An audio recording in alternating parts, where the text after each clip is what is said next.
I just bought another classic Volkswagen. When it comes to hot hatches, there's only one car that can be considered the original, the trendsetter, and that set the benchmark for all other cars to follow. And we all know that's the Mk1 Volkswagen Golf. The Volkswagen Golf was first introduced in 1974. It was designed to be practical, reliable and fun to drive, and quickly became a hit. But the story doesn't end there. Volkswagen took the successful Mk1 Golf platform and created the Mk1 Caddy. Fast forward to today, the Volkswagen Golf has evolved significantly, continuing the legacy of the original Mk1 Golf. You might be thinking, why did I buy it? And if you're new around here, we're currently in the process of restoring this classic Mk1 Volkswagen Caddy. We got a 3.2 litre engine from a crash damaged Audi TT and fitted it into the Caddy. And in the last episode, we took it on its first test drive. But there is some slight delays with the project. The next step is getting the interior fitted, but I can't do that without the doors. The body shop has had the doors, the bonnet and some other parts for over a year now, and they still haven't got them done. And on top of that, I can't find any seats for sale which are in decent condition and within my budget, so I need your help. So if you have a set of Recaro seats for sale, or you know someone that does, get in contact with me. Maybe your granddad has a set stored in a loft. We need to get the Caddy finished so we can move on to the next project. So in the meantime of waiting for all of the parts, I thought I'd get something to work on. So the first thing that we need to do is get it out of the garage, give it a good wash, and then I can show you around the car. As you can see, this Mk1 Golf has seen better days. It's covered in dirt and grime, evidence of a long life on the road. I bought this car because classic cars has always been a big part of my life. My dad had a Mk1 Golf when I was young, and ever since then it's been a dream of mine to own one. Classic cars like this are perfect for learning how to work on cars. They're straightforward with no complicated electronics and just pure mechanical engineering. For car enthusiasts living in London, the ultra-low emission zone can be an added cost to consider. This zone charges a fee for vehicles that don't meet the strict emission standard, making it more expensive to drive certain cars in the city. But there's good news for classic car owners. If your car is over 40 years old, like this beautiful 1983 Volkswagen Golf, it's exempt from ULEZ charges. Plus, classic cars over 40 years old are also exempt from road tax and MOT. The first thing I'm going to do is jack up the car and remove the wheels.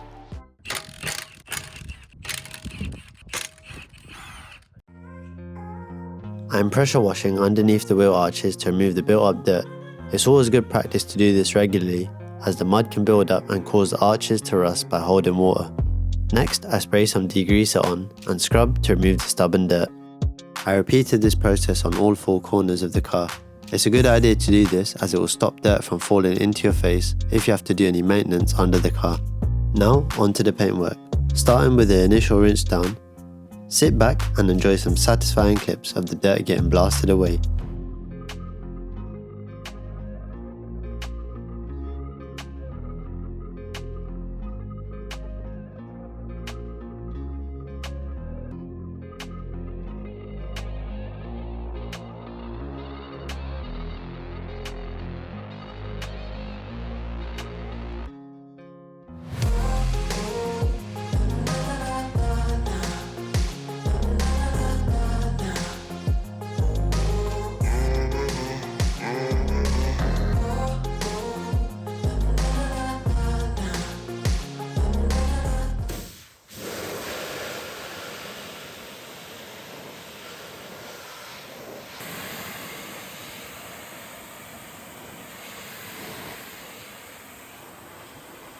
When tyres sit for a while, they turn brown, due to a process called tyre blooming.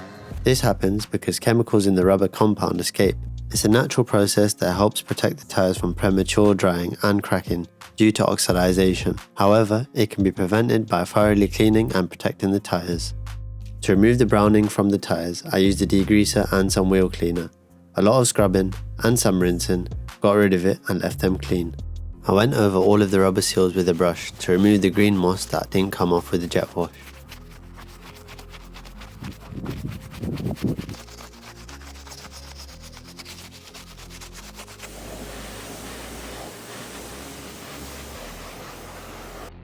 Once that was all done, I went around the car, gave it a final scrub and dried it with a plush microfiber towel.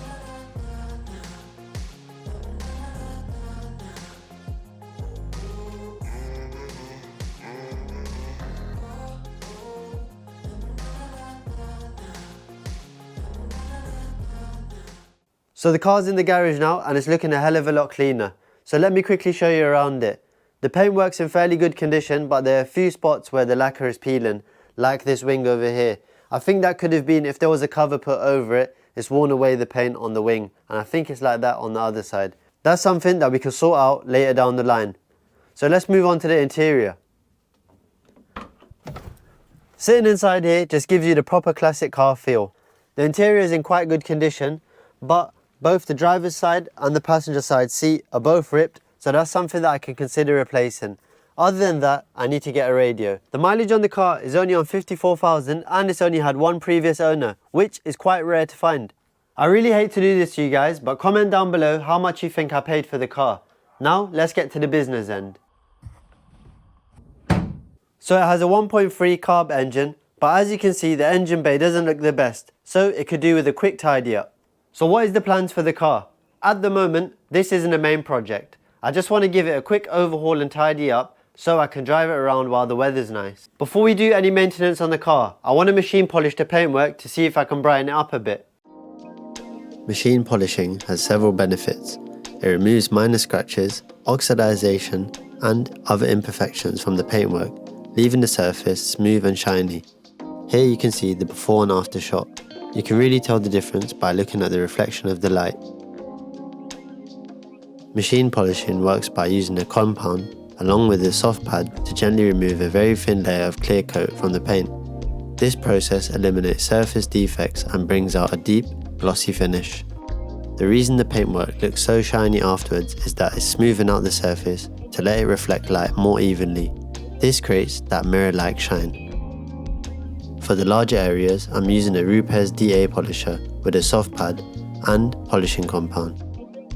For the smaller and finer places, I switched to a soft pad on an air rotary tool.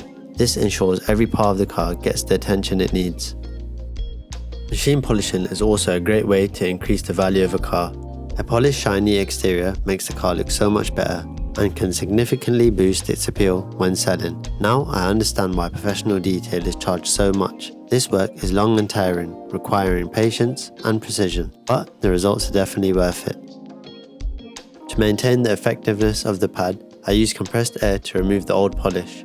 The polish holds all of the dirt and the paint particles, so if you don't clean it out regularly, the pad's effectiveness will decrease dramatically and you may even cause more damage to the paint. A part of the car that is often overlooked is the door jambs.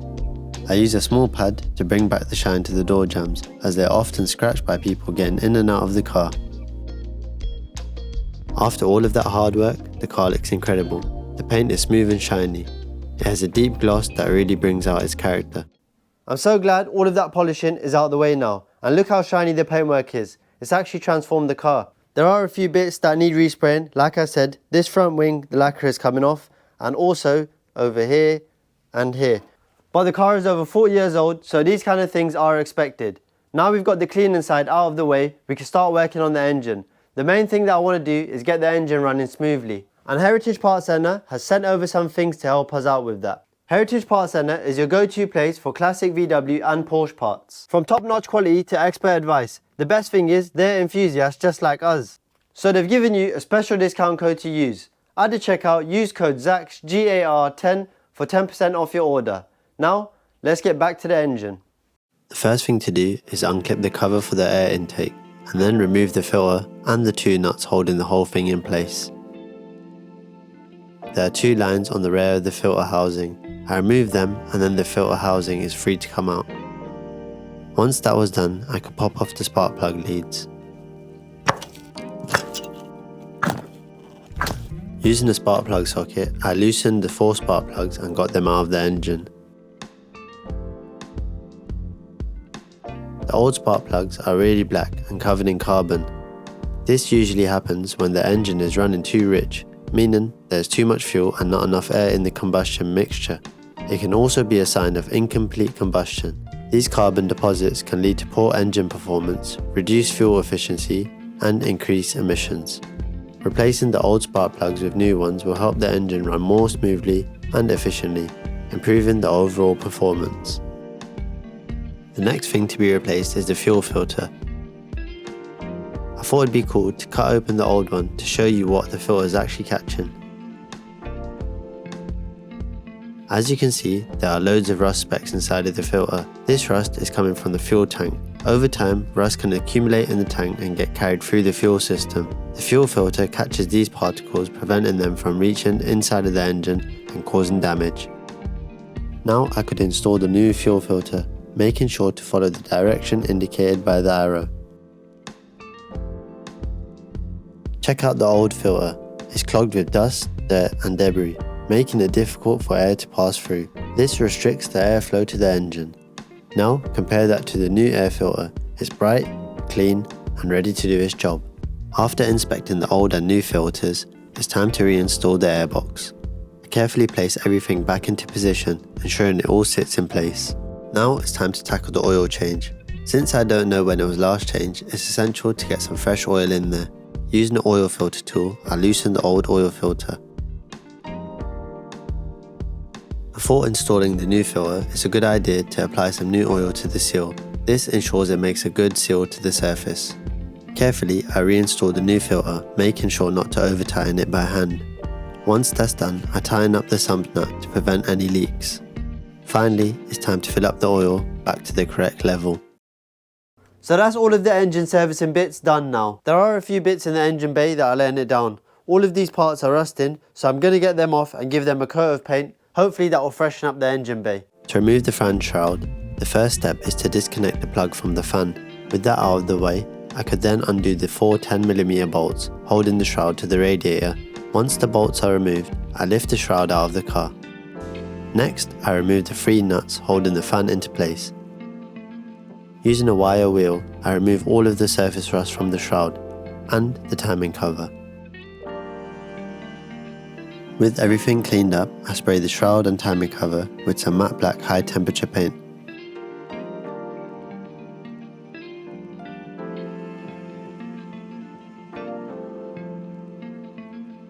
While there is room in the bay, I thought it would be a good idea to paint the engine mount. After allowing the paint to dry, I reinstall the shroud and timing cover.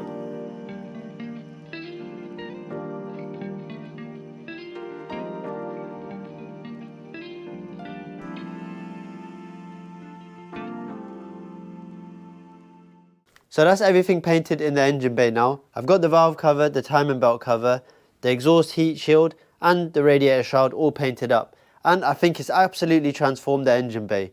There are 2 more things that I need to add which should hopefully change the way the engine bay looks. The first thing I'm going to do is change over these 2 brackets which hold the radiator in place. They've gone a little bit rusty over time, and I'm going to change over this battery clamp. So I've got these ones that are from the Caddy and they've been chrome plated, but I'm not going to use them on the Caddy no more as I don't have a battery in the engine bay, and also these won't fit as I've got a custom radiator. So let's get them put on. It's these little details that can really make a difference. Adding some chrome accents may not seem like a big thing, but can really brighten up the engine bay.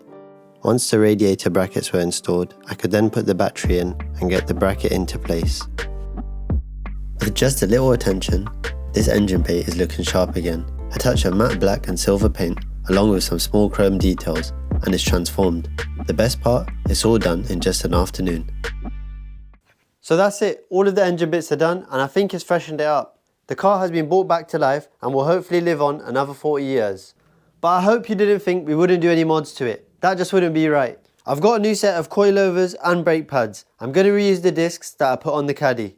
Don't worry, they are new and haven't been used. They've been on the Caddy for a while, so they might have started to surface rust, but it should be fine. I'm also going to pinch the wheels that I bought for the Caddy and put them on this for now. There's a lot of things to be getting on with, so let's get cracking. The first thing I'm going to tackle is the brake pads and discs. To remove the pads, there's a retaining clip that needs to come off first. Once the clip is off, I can then remove the sliding pins. These were quite stubborn to come out as they were rusted. With the sliding pins out, I could then remove the brake pads. Next, undoing the 2 15mm bolts allows the caliper to come off the hub. With the caliper removed, I can finally take off the disc.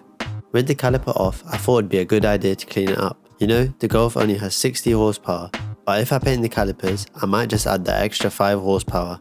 I start by wiping the caliper with some brake cleaner to remove all of the dirt and grease. Once it's clean, I go ahead and apply some silver paint. A fresh coat of paint not only makes the caliper look good, but it also protects it from rust. With the caliper all painted, the disc can go back on. I'm trying some new ceramic grease, which should stop the disc from fusing to the hub. The old Caddy discs I had ended up not fitting, so a quick run to the parts store and I had a new set.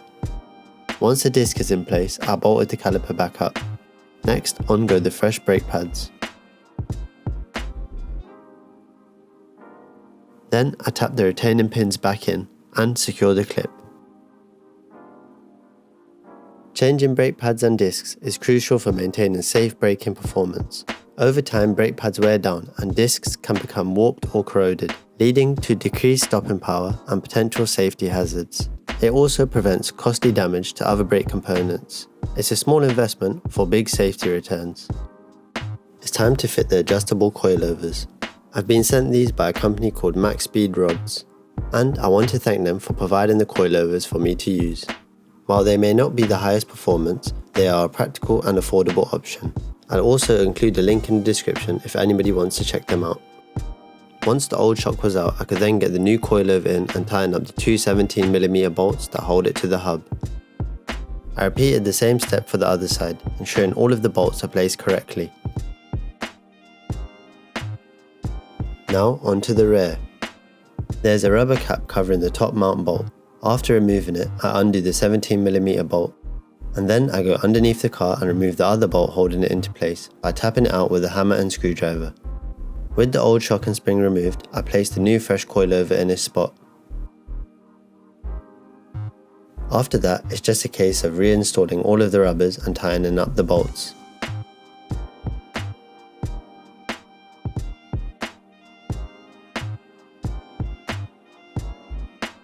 I followed the exact same steps for the other side. While I've got the wheels off, I thought it'd be a good time to flush the brake system. Looking at the colour, it's quite dark, so I don't know how long it's been in there. And I've still got the tool that I used on the Caddy. I'm not doing it to remove any air, I'm only doing it to remove the old fluid. It's not the most interesting thing, so I'll quickly zip through it. I removed the old brake fluid from the reservoir and then filled it with fresh fluid. As I used the bleeding tool, you could see the old dirty fluid come out into the bottle. It's safe to say that it's really needed and should improve the brake feel.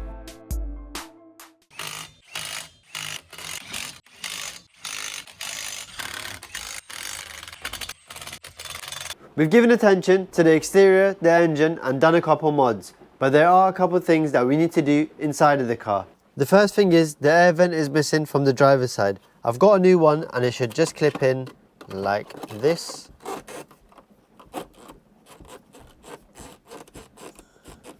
The second thing is the handle for the window has basically fallen apart. And thanks to Heritage Parts Centre, I have a replacement to go on. The replacement part is quite easy to go on. It's just a case of unscrewing the broken one and then securing the new one on and then clipping over the plastic to cover it. Once it was all done, I could then give it a quick test. I've been thinking about what to do with the rips on the seats. For now, I'm just going to attempt to stitch them up. I don't think I can do much with the driver's side as that's too far gone. It might not look the best, but it's more of a precaution to stop it from ripping more like what happened to the driver's side. I've chose to use a dark brown thread so it blends into the seat seamlessly. Sometimes, taking on tasks like this, the final result may not be perfect, but it's not about achieving perfection, it's about attempting it, learning from the process and embracing the journey of improvement. Even if the outcome isn't flawless, the experience gained is invaluable. Every stitch represents progress, determination, and willingness to tackle challenges head on. On to the final stretch. As I clean all of the windows, ensuring crystal clear visibility, I can't help but marvel at the transformation.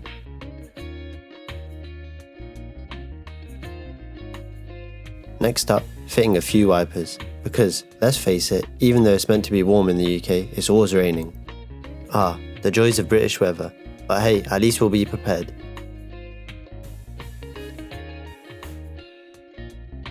Finally, I apply some tyre shine to protect the tyres and make them shine. It's the finishing touch that adds the extra sparkle to the Mk1. Before we take the car out for a spin, there's still one more thing that I need to do, and that's getting the car insured. A quick call to AIB Insurance solves that. They offer tailored classic car insurance with exceptional service. Whether it's a vintage car, a modern classic, or a performance car, AIB has you covered. I'll put their details in the description. Mention that I sent you for a great quote. Now that's sorted, let's hit the road. As we hit the road, it's time to see how all of these improvements come together. The engine purrs with the restored power, thanks to all the maintenance under the hood. Just looking at the car reminds me of why I fell in love with the car in the first place. Just listen to the sound of the engine.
So that's it, the Mark 1 has been transformed. The rear tyres are rubbing on the arches, so I'll have to adjust the coilovers to stop that from happening. Comment down below what you think we should do with it. A PD swap, 1.8 turbo, another VR6 swap, or any other ideas you have. If you've enjoyed watching, don't forget to hit that like button, and if you haven't already, hit that subscribe button. Thanks a lot for watching, and I'll see you on the next one.